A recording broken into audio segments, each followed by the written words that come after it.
and it was the bell that could not be unrung. And it sent out a message to other members of Congress who weren't from the West that here was something that was amiss. Here was a place, if you wanted to go at the waste of taxpayers' money, you could. If you wanted to build your environmental credentials, you could. The President Carter paid a great price for what he did, but he changed, again, the entire political history of how these dollars are spent. Water projects are symbols. They're symbols of they're always something much larger than what they really are.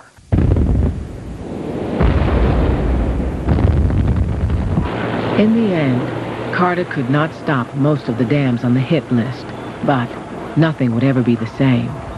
He sent investigators to see what large-scale irrigation had achieved in the Westlands, largest water district in America.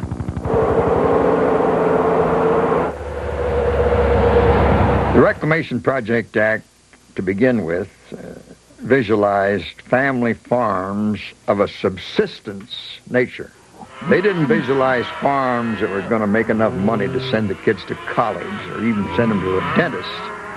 They visualized a farm that would support a family, grow their feed, and maybe a little surplus so they could buy a bag of salt now and then. Those of us that had lived out here for many years had seen what happened to the homesteaders where they dried up and gone away. The 160 acres was not, was too small to be a viable farm operation. It was, who's going to get the benefits of this federal investment? Is it going to be rich guys? Is it going to be speculators? No, we don't want that to happen. We want it to be farmers, family farmers. We end up in California where we're irrigating lands that even go back to the Spanish land grants, 50, 60,000 acres in a single holding. So it was far different from what was visualized by the 160-acre limit in the 1902 Act. There was not a single 160-acre farm in the Westlands. Growers and the government had been arguing since the beginning over when this 1,000 square miles would be broken into small farms. Now, in owning the 160 acres, it meant a wife could have 160, the husband could have 160, and if they had 20 kids, they could just, and if you had an Aunt Susie somewhere, and you had Uncle Ben over here, and their 4 kids, and you can see what began to happen. And we found ways to comply that we could make the economics work. And if it meant, you know, creating some subsidiary organizations, if it meant having your son have 160 acres and you have 160 acres, you did that because that's what it took to survive. There was no big, kind of scheme to rip off the treasury. It was just a way to make things work. Local Chamber of Commerce was together with the local Farm Bureau, that was together with the local Cattlemen's Association and the Cotton Growers Association, and we all arrived at agreement that you should spend the federal money to bring us the water. Turned out they were all the same people. We took hundreds of millions of dollars, federal dollars, taxpayer dollars, and we bestowed it on a very small number of people.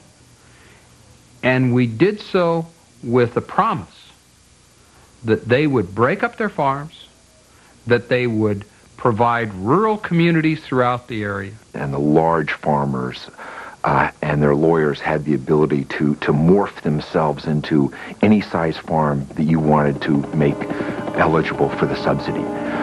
You had the Central Valley farmers who were not only growing subsidized crops, but then they were receiving subsidized water to grow that subsidized crop, and the federal treasury was paying farmers in other parts of the country not to grow that crop. These people had hundreds of ways to skin the cat.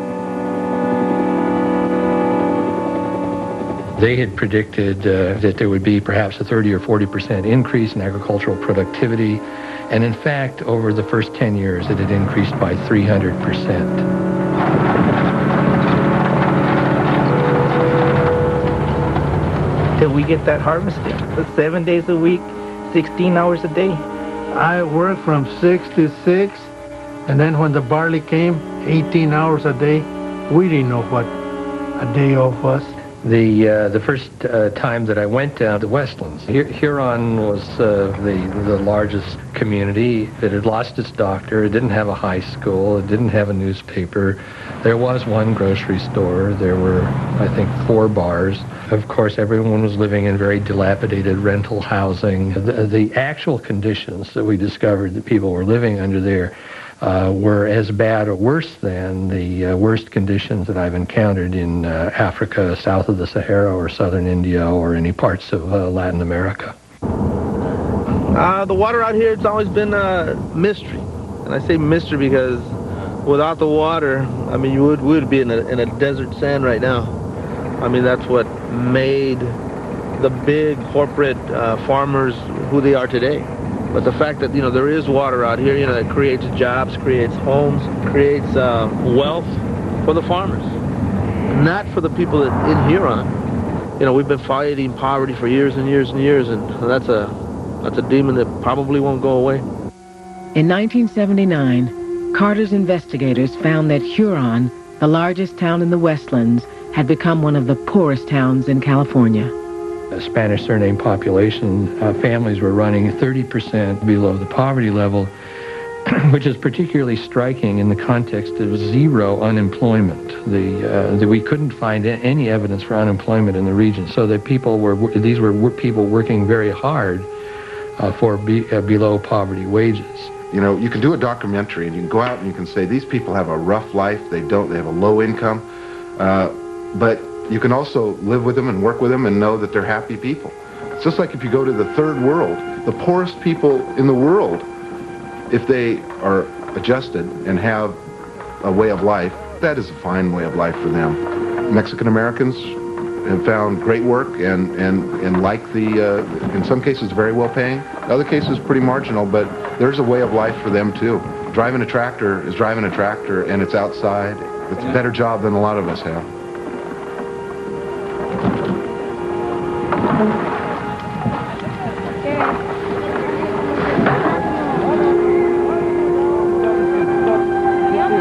Small farms and towns vanished as production skyrocketed. For 2 weeks each spring and fall, all the lettuce in America comes from the Westlands, and every year enough cotton for 1 billion T-shirts. By 1979, no place on earth had been so changed by the manipulation of water.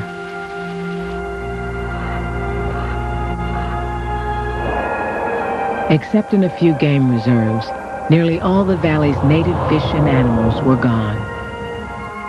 Much of the Sacramento River now irrigated crops, and the San Joaquin River sometimes flowed backwards. The valley's winter-run Chinook salmon were nearly extinct. The crux of the matter really is it salmon or people? Now, I'm sure people can survive without salmon. But I don't think people can survive without beans and potatoes and lettuce. There was a run of 1 million to 2 million salmon coming up the Sacramento River every year. There were 21 canneries in the Central Valley. There isn't any way to control a river without having some trade-offs. And the salmon, unfortunately, was one of the trade-offs on the Sacramento River and on the Columbia River. Was it worth it? I think it's worth it, yes. I think that there's substitutes for eating salmon.